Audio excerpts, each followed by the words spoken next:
Soybean তেল দিয়ে দিব হাফ কাপের মতো। তেলটা একটু গরম হয়ে আসলে এখানে আমি গরম মশলা দিয়ে দিব। এখানে আমি 2টা এলাচি, দারচিনি, লং আর 2টা তেজপাতা দিয়েছি।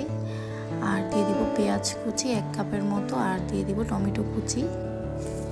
এইখানে আমি 2টা টমেটো কুচি করে নিয়েছি। আর মাংস তরকারিতে টমেটোটা অবশ্যই দেওয়ার চেষ্টা করবেন, কারণ টমেটো কুচি দিলে কিন্তু তরকারি কালারটা খুব সুন্দর হয়। লবণ দিয়ে দিলাম পরিমাণ মতো।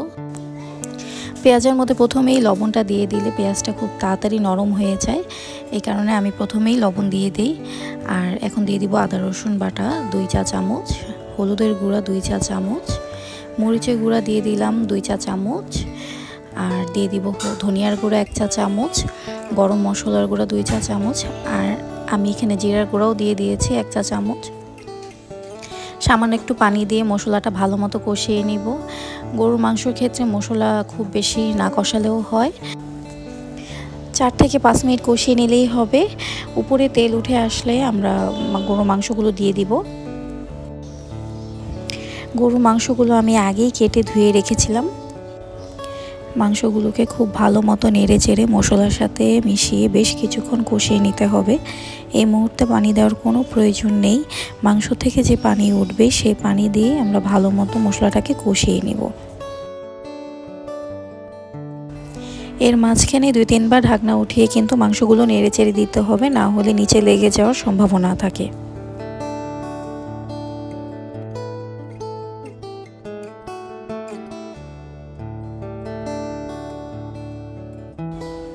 মাংস থেকে যে পানি উঠেছিল সেই পানিগুলো শুকিয়ে গিয়ে কিন্তু এখন তেল উঠে এসেছে। মাংসগুলো এখনও পুরোপুরি সিদ্ধ হয় নাই, তাই আমি এখন পানি দিয়ে দিব যাতে মাংসগুলো পুরোপুরি সেদ্ধ হয়ে যায়। আমি এখানে 1 কাপ নর্মাল পানি দিয়ে দিয়েছি, আপনারা চাইলে গরম পানিও দিতে পারেন।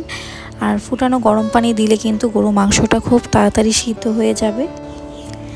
যে কোনো মাংসের তরকারি কালার যদি আপনারা সুন্দর করতে চান তাহলে টমেটো আর শুকনা মরিচ পেস্টটা অবশ্যই ব্যবহার করবেন। শুকনা মরিচ গুঁড়ার পরিবর্তে যদি পেস্টটা ব্যবহার করেন তাহলে কিন্তু তরকারি কালার খুব সুন্দর আসে।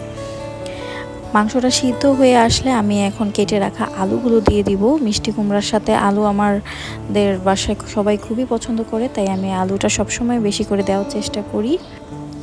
আলু দেওয়ার পরে আমি মাংসের সাথে আলুটা কিছুক্ষণ কষিয়ে নিব। কষানোর পরে আমি পানি দিয়ে দিব আলুটা সেদ্ধ হওয়ার জন্য। আর মিষ্টি কুমড়াটা একদম সবার পরে দিব, কারণ মিষ্টি কুমড়াটা প্রথমে দিয়ে দিলে গলে গিয়ে তরকারিটা একদম ঘন ঘন হয়ে যাবে, তখন কিন্তু তরকারি খেতে ভালো লাগবে না। তাই মিষ্টি কুমড়াটা আমি আলুটা গলে যাওয়ার পরে দিয়ে দিব। আর মিষ্টি কুমড়াটা দিয়েও আমি কিছুক্ষণ কষিয়ে নিব। সামান্য একটু কষানো হয়ে গেলে আমি একবারে ঝোল দিয়ে দিব, যেহেতু আমি আর বেশিক্ষণ কষাবো না। বেশিক্ষণ কষালে মিষ্টি কুমড়াটা গলে যেতে পারে, তাই আমি একবারেই ঝোল দিয়ে দিব। আপনারা যতটুকু ঝোল রাখতে চান তরকারিতে সেই অনুযায়ী দিয়ে দিতে পারেন। আমি একটু বেশি ঝোল খাই, তাই আমি বেশি দিয়ে দিব। আর ঠিক 10 থেকে 15 মিনিট পরেই আমি ঢাকনাটা খুলে কাঁচামরিচ দিয়ে দিব 3-4টা। আপনারা যদি ঝাল বেশি পছন্দ করেন তাহলে আরও বেশি দিতে পারেন।